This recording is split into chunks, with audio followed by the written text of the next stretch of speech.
बेटा शांत हो जाओ। स्टार्ट करते हैं ग्रेविटेशन।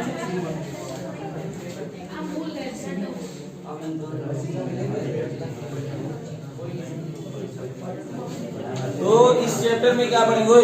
शांत हो जाओ। इस चैप्टर में क्या पढ़ेंगे? ग्रेविटेशन सबको पता है कि अर्थ से रिलेटेड है, स्पेस से रिलेटेड है, ठीक है ना। और सबसे पहले डेफिनेशन हम लोग यहाँ पे पढ़ते हैं न्यूटन्स लॉ ऑफ ग्रेविटेशन। पहली चीज क्या पढ़ते हैं? न्यूटन्स लॉ ऑफ ग्रेविटेशन, है ना। अब ध्यान सुनना क्या है ये law. According to Newton, if there are two objects of mass m1 and m2, two objects of mass m1 and m2 are separated at a distance small r, then they feel an attraction force. They feel an attraction force, and this attraction force is directly proportional to the product of mass and inversely proportional to the square of distance between them. ठीक है ना। तो अब जब इन दोनों को मैं मिला दूंगा तो यहां से क्या होगा? प्रोपोर्शनलिटी देखो ये अभी रहेगी, लेकिन क्या है? m1 और m2 के प्रोडक्ट के प्रोपोर्शनल है, डिस्टेंस के इनवर्सली प्रोपोर्शनल है। और जैसे ही आप प्रोपोर्शनलिटी हटाएंगे तो वहां पे एक नया कांस्टेंट इंट्रोड्यूस हो जाएगा, और इसी कांस्टेंट को हम लोग नाम देते हैं ग्रेविटेशनल कांस्टेंट। क्या नाम दे देते हैं? ये है ग्रेविटेशनल कांस्टेंट, ठीक है ना। आई बात समझ में? ठीक। तो अब अगर ऐसा हुआ तो कहोगे सर ये क्या सब में लगेगा? बेटा एक बात मान के चलो, अगर आप वहां बैठे हुए हो, मैं यहाँ पे हूं, तो हम दोनों मास में भी क्या हो रहा है? एक अट्रैक्शन फोर्स लग रहा है। उसको क्या बोलेंगे? ग्रेविटेशनल फोर्स बोलेंगे। मासेस कितने भी छोटे क्यों ना हो, और कितनी सेपरेशन में क्यों ना हो, और कितने बड़े ऑब्जेक्ट्स क्यों ना हो, कितने डिस्टेंस में भी क्यों ना हो, उन पे लगने वाला एक अट्रैक्शन फोर्स होगा, और उसी अट्रैक्शन फोर्स को हम लोग बोलते हैं ग्रेविटेशनल फोर्स। आई बात समझ में? आप डेफिनेशन पढ़ सकते हो कि क्या लिखा हुआ है? Whenever two masses are placed at a certain distance, then there will be force act between them. This force is directly proportional to the product of the masses and inversely proportional to the square of the distance between them. ठीक है ना। तो ये statement आ गया। ठीक। अब बात करते हैं कि सर ये जो ग्रेविटेशनल कांस्टेंट है इसकी वैल्यू क्या होती है। तो अगर आप एक्सपेरिमेंट से जाएंगे तो इसकी वैल्यू देखेंगे, वो आती है 6.67 into 10 power minus 11, ठीक है ना। और इसकी यूनिट क्या होगी? तो यूनिट के लिए इसको एक तरफ रखिए, बाकी सबको अलग कर दें। तो यूनिट देखो हम क्या पाएंगे इसकी? सर जी एक तरफ रखिए तो क्या होगा? F into r square upon m1 into m2। तो देखो इसके लिए न्यूटन, इसके लिए metre square upon KG square. तो यूनिट क्या हो जाएगी मेरी? यूनिट हो जाएगी newton metre square upon KG square. बोलो कोई डाउट? नहीं? ठीक। तो यूनिट हो गई। सीजीएस यूनिट भी निकाल सकते हो, डाइन सेंटीमीटर स्क्वायर पर ग्राम स्क्वायर, ठीक है। और इसके बाद डायमेंशन क्या होगी इसकी? जी की डायमेंशन क्या होगी? तो डायमेंशन के लिए अगर हम बात करें तो होती है फोर्स के लिए ml t-2, लेंथ के लिए l square upon m square. यहाँ कितना आ जाएगा? m-1 l3 t-2। बोलो भाई ये डायमेंशन हो जाएगी। क्लियर है? कोई डाउट? और ये कैसा है? यूनिवर्सल कांस्टेंट है। इसके लिए क्वांटिटी कैसी है? Scalar quantity. देखो ये यूनिवर्सल कांस्टेंट है, मतलब चाहे ये दो प्रोटॉन के बीच में लगे, दो न्यूट्रॉन के बीच में लगे, या दो फिर प्लैनेट्स के बीच में लगे, इस g की वैल्यू क्या होने वाली है? कांस्टेंट होने वाली है। It is not depends on place to place और अदर थिंग्स, ठीक है ना। कहीं पे भी आप लेके जाइए तो कोई भी मीडियम दोनों के बीच में रख दीजिए, ये g की वैल्यू क्या होने वाली है? कांस्टेंट रहेगी। ये यूनिवर्सल कांस्टेंट है, कभी भी इसकी वैल्यू चेंज नहीं होगी। तो बोलो इतनी बात समझ में आई? कोई डाउट है इसमें? नहीं ना? ठीक। तो सर एक बात तो ये चलिए समझ में आ गई कि अगर ये ऑब्जेक्ट रखा है तो इसकी वजह से तो ये F12 और F21 क्या लिखा सर आपने? है ना, यहाँ पे लिखा ना मैंने F12 और F21, ये क्या है? तो 1-2 का मतलब क्या हुआ? Force on 1 due to 2। इसका में क्या हुआ? Force on 2 due to 1। ऐसा क्यों लिख दिया पता है? क्योंकि जरूरी थोड़ी ना है केवल दो ही ऑब्जेक्ट रखे हों, अब एक ऐसा स्पेस लेते हैं जहां पे बहुत सारे चार्जेस रखे हुए, सॉरी मासेस रखे हुए हैं और सब अपना अपना इन्फ्लुएंस देंगे, तो उस केस में क्या होगा, तो उस केस के लिए हम लोग बात करते हैं। तो बोलो यहां तक कोई डाउट हो किसी को, बताओ, नहीं ना, ठीक। तो अब यहाँ पे बात करते हैं कि there are number of masses are present, then how can we calculate net force, ठीक है ना। तो उस चीज के बारे में देखते हैं। जैसे अब पहले फोर्स देखो कैसी क्वांटिटी है, फोर्स एक वेक्टर क्वांटिटी है कि नहीं, बोलो भाई, फोर्स कैसी क्वांटिटी है, वेक्टर क्वांटिटी है।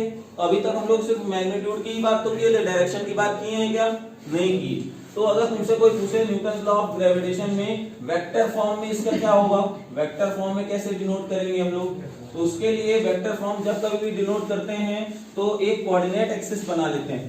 क्या कर लेते हैं, कोऑर्डिनेट एक्सिस बना लेते हैं।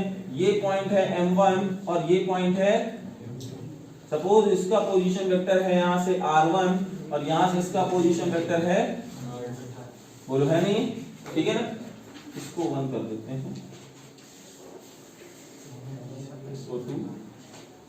देखो अब ये जो पोजीशन वेक्टर बनेगा ये, तो इसको हम लोग r21 बोलेंगे कि नहीं बोलेंगे, सॉरी r12 वेक्टर होगा, 1 से 2 की तरफ जा रहा है, r12 वेक्टर हुआ कि नहीं हुआ, बोलो भाई। देखो r12 वेक्टर हुआ, वेक्टर को सबको पता है, डिस्प्लेसमेंट वेक्टर क्या होता है, फाइनल वेक्टर माइनस, क्लियर है ना, ओके। तो अब इसको लिखेंगे कैसे सर, फाइनल मतलब r2 माइनस r1। तो देखो ये वेक्टर तो हमारे लिए डिसाइड हो गया, 1 से 2 का वेक्टर हो गया, और इस पे लगने वाला ग्रेविटेशनल फोर्स वो किधर लगेगा, तो सर इस मास में जो फोर्स लग रहा है उसकी डायरेक्शन है इधर, और इस पे जो फोर्स लग रहा है वो इधर, और इधर कितना F21 है और ये F12 है। तो बोलो इसमें कोई डाउट है किसी को, नहीं ना। तो अगर हम लोग फोर्स की बात करें तो यहाँ पे लिख सकते हैं force on 1 due to mass 2। तो क्या लिखेंगे इसमें, फोर्स ऑन 1 ड्यू टू 2 क्या हो जाएगा, capital G m1 m2 by r12 का स्क्वायर। लेकिन सर ये तो पूरा मैग्नीट्यूड आया ना, क्या आया, डायरेक्शन तो अभी कुछ दिख नहीं रही। तो हमने कहा सर देखो F12 की डायरेक्शन R12 के अलोंग है कि नहीं है, तो हमने क्या किया, R12 का यहाँ पे मल्टीप्लाई कर दिया, तो ये भी देखो वेक्टर बन गया। अब कह सकते हैं कि ये फोर्स किसकी डायरेक्शन में अलोंग है, इस जो पोजीशन वेक्टर है इसी के अलोंग में है। लेकिन बात ये आई कि सर जरा सोचिए, अगर ऐसा करेंगे तो ये मैग्नीट्यूड तो अपना दे ही रहा था और इसका भी तो कुछ ना कुछ मैग्नीट्यूड होगा, वो डायरेक्ट प्रोडक्ट हो गया, तब तो हमारे फोर्स की वैल्यू चेंज हो गई, नहीं हो गई भाई। फोर्स आ रहा था सपोज 10 न्यूटन, कितना आ रहा था, और आप पोजीशन वेक्टर को मल्टीप्लाई कर दिए तो इसका खुद का 2 न्यूटन था, तो 10 into 2 कितना हो गया, 20 हो गया, ये तो वैल्यू चेंज हो गई। तो हमें क्या करना पड़ेगा, हमें सिर्फ इसकी डायरेक्शन चाहिए, इसके मैग्नीट्यूड से हमें कोई लेना देना। तो हम चाहते हैं कि जो हमने यहाँ पे ये डिस्प्लेसमेंट वेक्टर मल्टीप्लाई किया है इसके मैग्नीट्यूड से कर दें डिवाइड। तो क्यों ऐसा हो जाएगा, जब ऐसा हो जाएगा तो ये चीज क्या बन जाएगी, ये चीज बन जाएगी यूनिट वेक्टर। क्या बन जाएगा, जो आपको सिर्फ और सिर्फ डायरेक्शन देगा, और मैग्नीट्यूड कितना होगा इसका 1।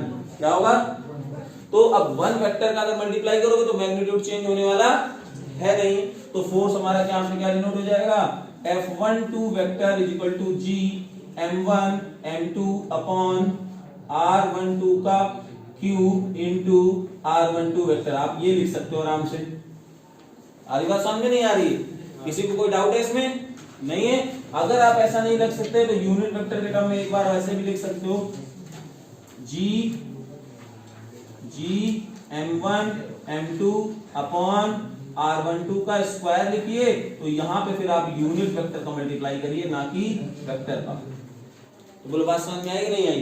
तो नोटेशन कैसे करते हैं वेक्टर फॉर्म का, ये समझ में आया कि नहीं आया, बोलो भाई। तो ये चीज आई होप आपको लेफ्ट साइड में लिखनी पड़ेगी कि कैसे हम लोगों ने यहाँ पे फोर्स ऑन 1 ड्यू टू 2 निकाला।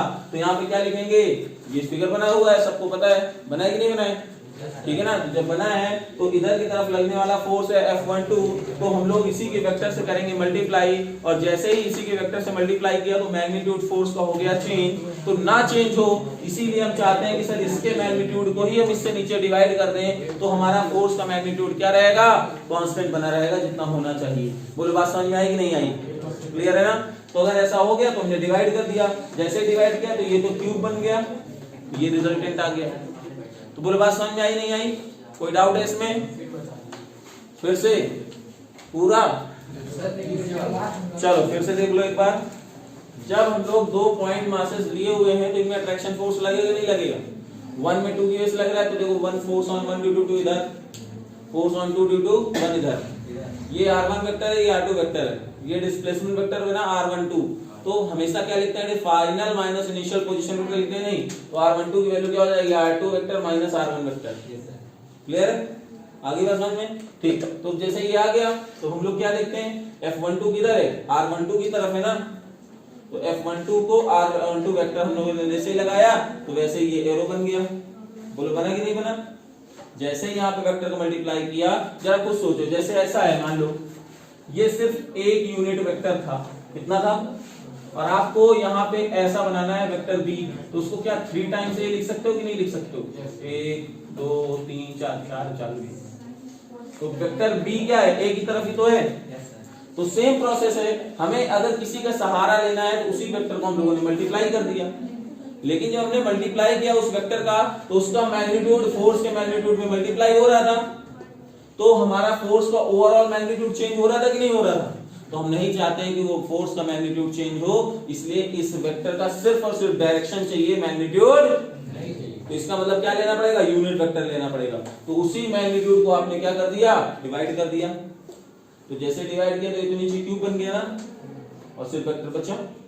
या आप इसी को क्या लिख सकते हो, यूनिट वेक्टर लिख सकते हो। बोलो अब बात समझ में आ गई नहीं आ गई। अब जरा दूसरे वाले को देखें, अगर इसका दूसरे वाले क्या लिख सकते हैं, तो फोर्स ऑन 2 ड्यू टू 1, तो फोर्स ऑन 2 ड्यू टू 1 क्या लिखेंगे, G m1 m2 upon r12 का cube into minus r12 vector, minus r12 vector. क्यों माइनस लगाया यहाँ पे, माइनस क्यों लगाया बताओ, क्योंकि सर देखिए इसकी डायरेक्शन किधर है, इसकी डायरेक्शन किधर है, ऊपर है, और वेक्टर की डायरेक्शन किधर है, नीचे, तो जो अपोजिट डायरेक्शन में, इसीलिए माइनस साइन यहाँ पे आएगा। तो ये देखो minus G m1 m2 upon r12 का क्यूब इंटू r12 वेक्टर। तो जरा ध्यान सुनो इस, तो हम लोग लिख सकते हैं, so we can right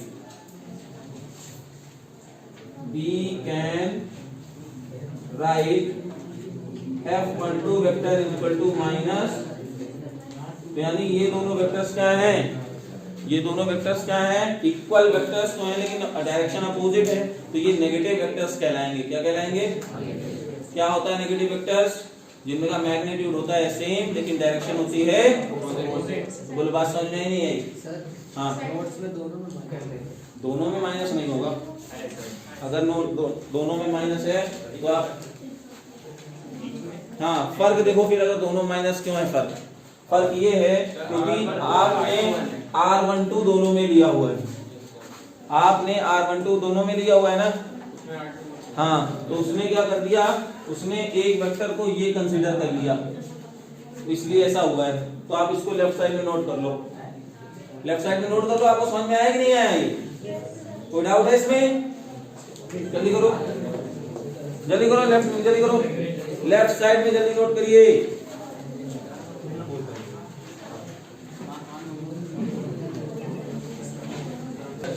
note करके जो लिखा हुआ है आपके नोट्स में वो है principal of superposition, principal of superposition. तो क्या होता है प्रिंसिपल ऑफ सुपरपोजिशन में बता देता हूं, ध्यान सुनना सभी लोग। If there are number of point masses present, if there are number of point masses present and we have to find net force any test mass, इसको टेस्ट मास बोल सकते हैं, ठीक है। किसी एक मास में इन सब की वजह से हमें फोर्स चाहिए, तो कैसे निकालेंगे? तो जरा देखो बेटा, ये यहां से इसका पोजीशन वेक्टर सपोज है कितना, इसका पोजीशन मतलब डिस्टेंस है r1, ठीक है ना, इसका पोजीशन वेक्टर है r2 और इसका पोजीशन वेक्टर है r3। आ रही बात समझ में? तो हम क्या देखेंगे, इस पे लगने वाला जो फोर्स होगा वो F01 होगा, इस पे लगने वाला फोर्स F02 होगा और इस पे लगने वाला फोर्स F03 होगा। बोलो बात समझ में आ रही है? तो net force any point mass, यहाँ पे प्रिंसिपल ऑफ सुपरपोजिशन क्या कहता है? According to this principle net force any point mass can be calculated by the vector sum of all forces acting on the particle।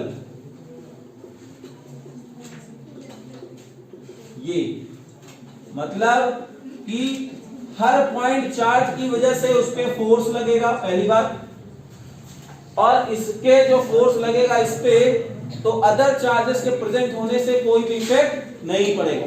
जैसे मैं यहां से आपको पढ़ा रहा हूं, तो आप जितना यहां से एब्जॉर्ब कर रहे हैं, तो दूसरा कोई बैठा है वो कितना एब्जॉर्ब कर रहा है उससे आपको फर्क पड़ने वाला नहीं है ना? बात समझ आ रही कि नहीं आ रही? तो अगर ये पॉइंट मास में यहाँ पे फोर्स F01 लगाया है, अकेले होता तो F01 लगा रहा है सपोज, F01 का मतलब कि force on M0 due to 1, तो जितना ये लगाना था वो लगा के रहेगा, अगर अदर चार्जेस प्रेजेंट है तो वो भी अपना लगाए। बात समझ में आई कि नहीं आई? तो एक दूसरे फोर्स का कोई भी इफेक्ट होने वाला नहीं, पहली बात। और दूसरा, नेट फोर्स जो हम लोग निकालेंगे वो कैसे निकल के आएगा? जितने भी फोर्सेस लगे रहते हैं सबके वेक्टर सम करेंगे तब निकल के आ जाएगा। बोलो बात समझ में आई नहीं आई? हाँ, हमेशा अट्रैक्शन फोर्स लगता है यहाँ पे। ये मैंने फोर्स की डायरेक्शन बनाई है, ये मैंने फोर्स की डायरेक्शन बनाई है। ये पोजीशन वेक्टर जब कभी ये तो इसकी डायरेक्शन तो डिपेंड करेगी ना कोऑर्डिनेट में। Total gravitational force on the one particle due to the number of other particles is the resultant of forces of attraction exerted on the given particle due to individual particles। हाँ, तो ये given particle है, इस पे हमें net force चाहिए, किसकी वजह से? ऑल दीस थ्री पार्टिकल्स की वजह से। ध्यान सुनो इधर देखो, इस पे चाहिए नेट फोर्स, तो ये अगर M1 है तो इस पे फोर्स इधर लगाएगा, M01 की नहीं लगाएगा। ये इसमें इधर फोर्स लगाएगा कि नहीं लगाएगा? ये इधर लगाएगा कि नहीं लगाएगा? तो तीनों का सम कर दोगे तो ये निकल के आएगा कि नहीं निकल के आएगा? बोलो भाई, आया नहीं आया? प्रिंसिपल ऑफ सुपरपोजिशन समझ में आ गया? कितने ऐसे बच्चे जिनको अभी समझ में नहीं आया? फिर से सुन लो, क्या कहता है प्रिंसिपल ऑफ सुपरपोजिशन? एक मास दूसरे पे जितना फोर्स लगाएगा वो हमेशा उतना ही लगाता रहेगा, अदर में मासेस रखे हैं उनका कोई भी उसमें इंफ्लुएंस, मतलब इंडिविजुअल फोर्स सबके सेम होंगे, मतलब अपने जो भी लगाना होता है वो लगाएगा। अगर इसको जितना लगाना था तो वो लगाएगा ही लगाएगा, M1 और M2 प्रेजेंट हो या ना हो, पहली बात ये। और दूसरा क्या, जितने भी मासेस प्रेजेंट है उनकी वजह से कोई नेट फोर्स अगर आपको चाहिए तो नेट फोर्स क्या होगा? इन सारे पार्टिकल्स की वजह से जितने भी फोर्स हो रहे हैं उनके सबका वेक्टर समेशन कर दीजिए, वेक्टर समेशन। अब देखो यहाँ पे वेक्टर्स का बहुत इंपॉर्टेंस है, जिन बच्चों ने वेक्टर्स पढ़ रखा है उनको बहुत आसानी से न्यूमेरिकल्स इसके आएंगे। बोलो बात समझ में आई नहीं आई? ठीक है ना, आगे बढ़े, न्यूमेरिकल्स करें। चलो पहला न्यूमेरिकल ध्यान से देखना, 3 आवाज नहीं, हाँ।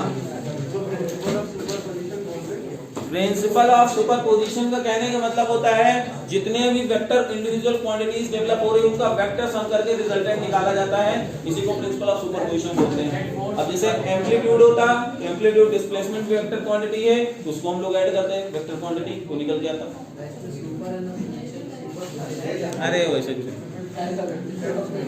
चलो अब आगे न्यूमेरिकल करते हैं। देखो न्यूमेरिकल्स, अपने कॉन्सेप्ट पे बेस्ड न्यूमेरिकल्स, न्यूमेरिकल, ठीक है ना। पहला ही न्यूमेरिकल है, देयर आर 3 पॉइंट मासेस। बात बहुत करते हो तुम लोग, ध्यान से देखो यार, ये कोई आइडेंटिकल m है, ये कैपिटल M है। ध्यान से सुनना, there are 3 masses are placed at the vertex of equilateral triangle. There are 3 masses are placed at the vertex of the equilateral triangle. ठीक है, तो पूछ रहा है कि what will be the net force on capital M due to other 2 masses small m. Question समझ में आया नहीं आया? कितने लोग नहीं आया? क्वेश्चन ही नहीं समझ में आया। There are 3 point masses, small m1 and capital M are placed at the vertex of the triangle. Any doubt?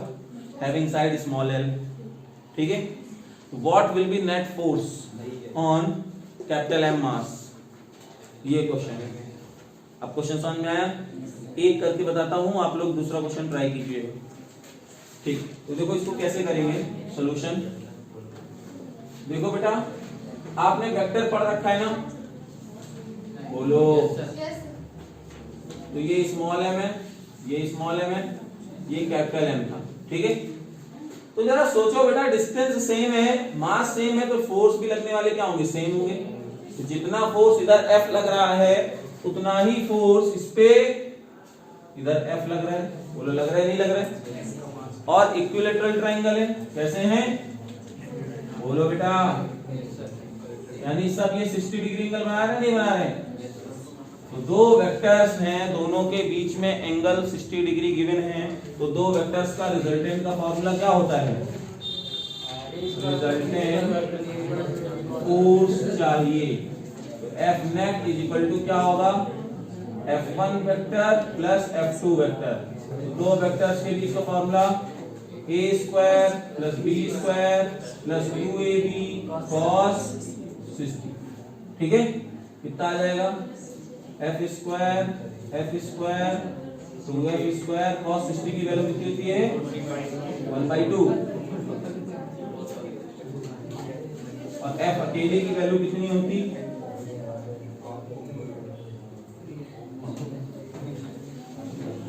बोलो भाई, ये आंसर आया नहीं है? बोलो भाई, ये आया? सेम क्यों हुए जरा बताओ। फोर्स का फार्मूला होता है capital G m1 m2 by r square. तो r बोले तो l जो डिस्टेंस है वो तो सेम ही होगी, इधर भी और इधर भी। और जो मासेस है वो भी इधर उधर सेम है, इसीलिए दोनों फोर्सेस क्या होंगे? आइडेंटिकल होंगे। यानी जो F1 है वही F2 है और वही F है, जो कि हो जाएगा G small m capital M by l square. बोलो, बात समझ में आई नहीं आई? कितने लोगों को ये वाला क्वेश्चन नहीं समझ में आया? आ गया ना? एकदम सिंपल था। ठीक, तो अगर ये हो गया नोट कर लो, दूसरा क्वेश्चन करते हैं। cos 60 क्यों लिया गया है? जरा ये बताओ, 2 वेक्टर्स के बीच में अगर थीटा एंगल गिवन है तो उसमें फार्मूला क्या होता है रिजल्टेंट का? √a square plus b square plus 2ab cos theta, where theta is what? Angle between 2 vectors. तो इसके बीच में और इसके बीच में कितना एंगल है? इसीलिए cos 60 लिया गया। आ रही बात समझ में?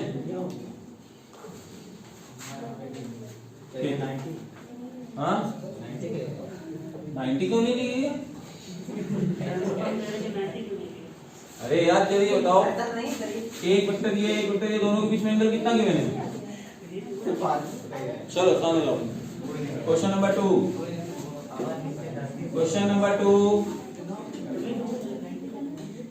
There are 4 masses. देखो, ये 4 आइडेंटिकल मासेस हैं भाई, बात मत करो। There are 4 identical masses A B C D are placed at the vertex of the square. Vertices of the square. Then what will be the net force on point mass C? Find net force on mass C. ठीक है, अब जरा ध्यान से सुनना बच्चे, बताऊं मैं कैसे करोगे इसको? चलो ट्राई करो। अच्छा, मैं बताता हूं। ध्यान सुनो, देखो भाई कैसे करेंगे इसको। देखो बेटा सर, ये बी वाला अपनी तरफ तो इधर से सपोज एफ से खींचा, सी वाला भी इधर इसको एफ से खींचेगा, और एफ की वैल्यू क्या होगी, force on mass C due to B and D will be, F आ जाएगा, यानी फोर्स ऑन बी जो होगा, फोर्स ऑन डी जो होगा, उसको आइडेंटिकल एफ लिख लेते हैं। क्यों ऐसा लिख लेते हैं, क्योंकि सर मासेस की वैल्यू भी सेम है, डिस्टेंस की वैल्यू भी सेम है। देखो ये मास, जो मास यहाँ पे है, डिस्टेंस ये है, वही मास यहाँ पे है और डिस्टेंस भी वही है, तो ये वैल्यू आ जाएगी। बोले बात समझ में आया नहीं है?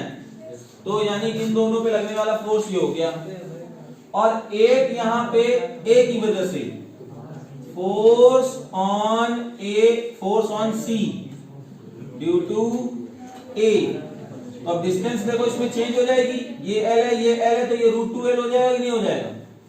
तो इस पे लगने वाला फोर्स F1 हो जाएगा सपोज, तो F1 की वैल्यू कितनी हो जाएगी, Gm²/2l²। बोलो ये हो जाएगा। बोलो बात समझ में आई नहीं आई? क्लियर है? ओके। अब हम लोग क्या करेंगे बेटा, इन दोनों का जरा देखो, अब हम लोग रिजल्टेंट लेते हैं किसका पहले,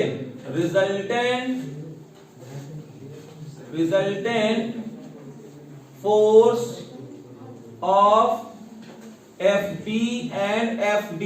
जरा देखो बेटा, ये F इधर और एक F इधर दोनों लग रहा था, दोनों का रिजल्टेंट क्या इधर आएगा, तो √2f हो जाएगा कि नहीं हो जाएगा?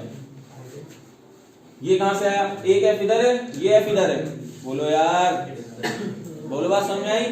तो कैसे आया सर, ये चीज नहीं समझ में, √2f आप तुरंत कैसे लिख देते हैं, कोई बात नहीं, f², 2f², एंगल कितना दोनों के बीच में, cos 90 की वैल्यू, ये टर्म कितना हो गया, तो यहां से √2f आ जाएगा नहीं आ जाएगा? बोलो भाई आया नहीं आया? तो जरा देखो ध्यान से, नेट फोर्स क्या होगा सर, इसकी वजह से लगने वाला फोर्स F1 तो लग ही रहा था जो आप लगा रहे हो, और साथ में और कौन ऐड हो रहा है, √2f भी ऐड हो रहा है। बोलो हो रहा है नहीं हो रहा है रिजल्टेंट? तो F नेट कितना हो जाएगा total, net force on C क्या हो जाएगा, F नेट जो आएगा बेटा वो F1 प्लस √2f है। बोलो बात समझ में आई नहीं आई? और F1 की वैल्यू कितनी, Gm²/2l², और इसकी वैल्यू √2f, और f की वैल्यू अकेले की कितनी थी, Gm²/l², जो कॉमन है ले लो, 1/2 plus √2, this is the answer. लेकिन इस पे किस पे, क्लास वाले जब दोनों की डायरेक्शन ही सेम है, तो दोनों डायरेक्शन सेम है तो दोनों ऐड नहीं होंगे क्या? अगर डायरेक्शन अलग होता तो वेक्टर समेशन लगाते। जरा कुछ सोचो, 2 न्यूटन इधर और 3 न्यूटन भी इधर, दोनों का सम कितना, 5। अगर मान लो किसी एंगल पे होते या अपोजिट होते तो फिर उसी हिसाब से वेक्टर एडिशन करते। अब भाई दोनों एक ही डायरेक्शन में लग रहे हैं ना, एक ही तरफ लग रहे हैं, इसी वजह से डायरेक्टली इधर हम लोग ने ऐड कर दिया। बोलो कितने लोग समझ में नहीं आया वाला, आया ना? तो देखो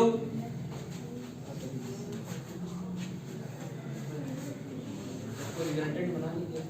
हाँ रिजल्टेंट पर किसमें, रिजल्टेंट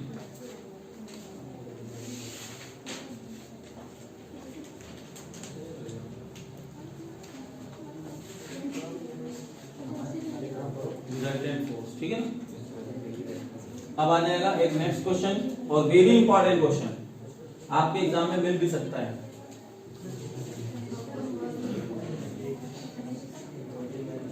ठीक है ना? कह रहे हैं कि question number 3, there are 3 masses, there are 3 identical masses, small m are placed at the equilateral triangle. Then what will be net force of mass capital M due to all these charges which is placed at the centroid? Question सुनना क्या है, there are 3 point masses are placed at equilateral triangle of side L what will be net force on mass capital M which is placed at the centroid of the triangle? Question समझे? Question समझ गए ना? कितने लोग question नहीं समझे? फिर से लिख लो क्वेश्चन क्या है. There are 3 point masses are placed at the vertex of the triangle. ठीक है ना? What will be net force of mass capital M which is situated at the centroid of the triangle? ठीक है, ये centroid में रखा हुआ है, तो इस पे लगने वाला फोर्स कितना होगा?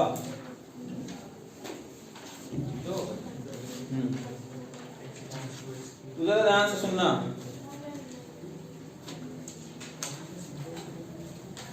फिर ये देखो कितना होता है. तो भाई टाइम हो गया है, इस क्वेश्चन को घर पे ट्राई करना. नहीं हो पाएगा तो कल हम उसको बताएंगे. ठीक है ना? इस पे नेट फोर्स आपको चाहिए. ठीक, तो आज के लिए इतना ही रहेगा.